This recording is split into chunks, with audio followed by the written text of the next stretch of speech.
Good morning everyone, it's Haz here, and today I wanted to talk about and show some matches with the Hydra Splatling in Splatoon 3, because I gotta say, it's an absolute monster.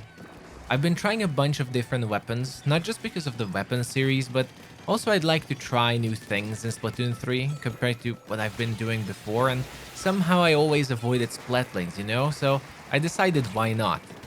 Now, as I was making the Splatlings video, I was going through all of them, and I noticed somewhat getting stuck playing the Hydra Splatling, as it was so much fun. This gun is just something else really. Sure, it has its downsides, but with a decent team and a good sense of positioning, it shreds. The Hydra rocks an incredible range of 85 with the highest DPS in the game, meaning anything that can surprise you or outrange you like a charger is pretty much splatted. This of course is countered by the fact that it has an incredibly slow initial charge speed, and its mobility is also very slow as a heavy weapon. Fortunately, the latter can be somewhat fixed with running speed abilities on your equipment that really helps a lot. It's usually picked for Splatlings anyway, so it's standard, and the former, well, it's fixed with a lot of practice and smart gameplay, right? I mean, the charge is annoying for sure, but I don't really think that's big of a deal considering it's a long-range weapon, and you're supposed to be behind walls and cover anyway when you're not shooting. So if that's a given, you can charge behind the wall for free and then just come out and go brrr. Most of the challenge happens when someone on the enemy team gets annoyed with you, and let me tell you, it happens every match. And they decide to dedicate the rest of the match just to try and get you. It's hilarious. That's the time when it really matters to be on your feet. Position well, do partial charge bursts if someone is coming to get you, and corner them with the help from your teammates. Now, since the Hydra is also using auto bombs, it's also not a terrible idea to use them as a defensive tool for anyone trying to get near you. So throwing it under yourself, similarly like chargers like to do the splat bombs, it usually works.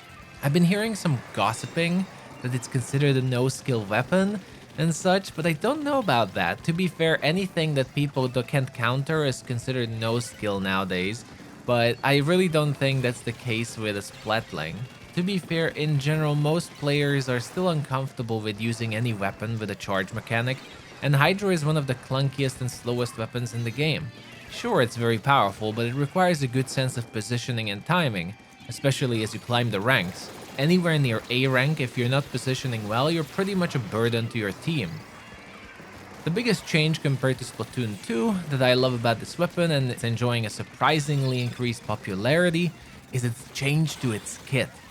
In Splatoon 2, it was using Splashdown as its special, which is a questionable choice on a backline anchor. I mean, sure, it's not bad for defense, but very, very situational. Most of the time, it's way too short range anyway to save you. On the other hand, Splashdown has been changed to Booyah Bomb, which is possibly one of the best specials in the entire game. Not only do you have a good range option next to your Splatling, it's excellent zone control and also a great panic button if someone is rushing at you. So it's just straight up an upgrade from Splashdown if you think about it. I'm actually quite surprised they went with this change, as there are really no downsides to it now. It's an excellent kit. On the other hand, it is incredible how effective this weapon is in low ranks and turf wars.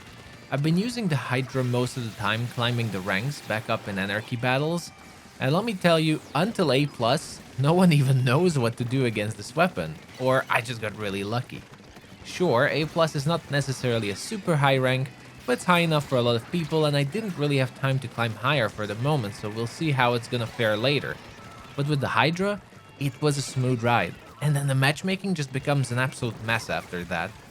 I don't really know how the new rank system works in details at the moment, but for whatever reason, it's A+ where the matchmaking just seems completely broken and has the worst quality matches. It's weird. I had so much better quality matches in B rank where people knew what to do and played the objective, but in A+, I started seeing people who just played for painting, didn't know how to throw power clams and so on. It was really jarring. Either way, in general, most teams just don't run any long-range tools at all before A rank. I see so many brushes and dualies, but only a few chargers or splatlings every 5 or 6 matches, and even then it's probably someone just practicing on trying them out.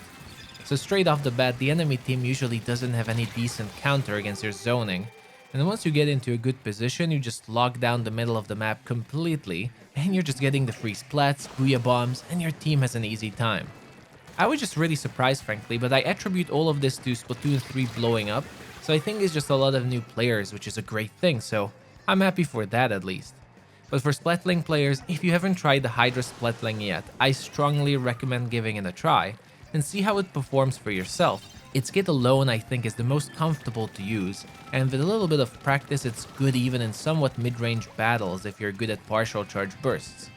I think it's one of the strongest weapons in the game right now, and I can't wait to see it in an actual tournament setting on how much it will be used, but we'll see what professional teams will come up with. There's just so much to play around with right now. I think that will be the end of this video though. I wanted to show some gameplay and share my thoughts on the Hydra as I've been using it a lot, but I hope you enjoyed your time here and check out the rest of my videos if you'd like some more Splatoon 3. I'll be back in the next one tomorrow. Until then, take care everyone. Bye bye.